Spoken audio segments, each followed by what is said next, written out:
We've got the squad together to get into what's new in pro clubs in FIFA 23. Over to you. Thank you, Derek. Here with Tim and Mbuso from the development team, diving into everything that is pro clubs in FIFA 23. A ton to get into, including a new shared progression system, customization, drop-in, new perks, new skill games. Here to break it down are the dev team themselves. So let's start with you, Mbuso. What are you most excited about in FIFA 23? So many things, but I think I've got to start with that first thing you mentioned, the shared seasonal progression. We have an opportunity to have both social modes in the same space in the main menu. So FUT for the longest time and Volta have had a season system that rotates through a 6-week cycle. This will be the first time that Pro Clubs players will be able to take advantage of that. Pro Clubs players will now be earning seasonal progression by playing Pro Clubs matches. They'll be able to head over to Volta where they can claim their rewards, make purchases with the Volta coins that they've earned, and then take their rewards back to Pro Clubs where they can equip them and wear them on the pitch.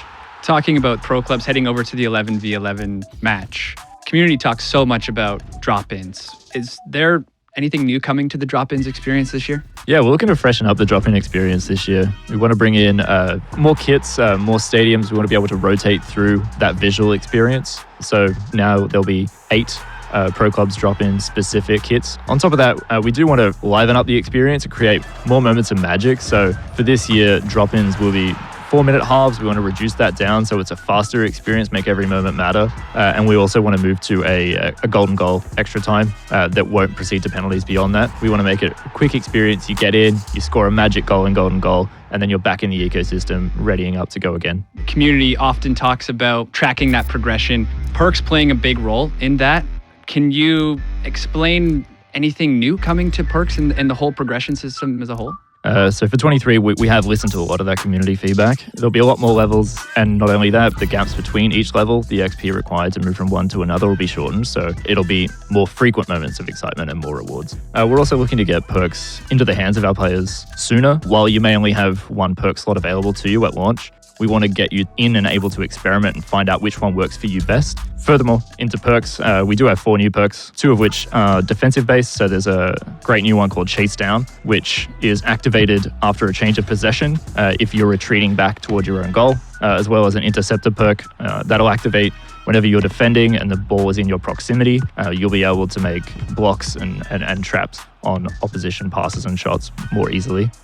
We also have a chance creation perk that's light passes. It's a really interesting one. It's the only time that the perk actually takes effect on your teammates. It'll actually influence the ability of your teammates to trap and control your passes. So if you're playing driven passes into the box, that first touch, when you need it to be perfect, to be able to get it out of your feet and shoot, that'll be the perk for you, and you can dictate the play of your team. We also have a poacher perk. This will activate when players move inside the box, and it will boost all of those areas of finishing, volleys, heading, as well as your general finishing and shooting. Something I think every Pro Clubs player has experienced at one point or another. You load up the game, load up Pro Clubs, you get ready, and none of your teammates are online. It's a common occurrence that you're into the lobby and you're waiting for that one last 2 or 3 people. And this time, FIFA 23 will give you something to do with your time. So we do want to encourage players to go and play skill games with their virtual pro inside the Pro Club system, compete against your teammates for top spot on a Pro Club specific leaderboard, so you'll get bragging rights. And on top of that, we want to give you a player growth XP reward that will reset on a weekly cadence. We'll also be adding player growth XP as a reward to Volta matches, so you will be earning a contribution to your Pro Club's avatar's player progression XP as well. So what would you say the main benefit is here as these two come together for both Pro Clubs and Volta players? The shared seasonal progression. So now we have it where in Pro Clubs and in Volta, you can play both modes and earn seasonal points. And then that shared progression can carry through into both of those, unlocking gear that you can equip onto your Pro. All right, a lot to take in here, so I guess it's really just time to start planning. And Mbuso, Tim, thank you for joining us, running through everything. And I guess it's time to get the group chats going, get the team back together. Get everyone back together, join the club, go be that hero. Yeah, can't wait. Thank you. Ready up, Derek. Back to you. Well, Stuart, I think we need to go and plan our next team celebration. Well, Derek, I've already got one in mind. That's got me inspired, that's for sure.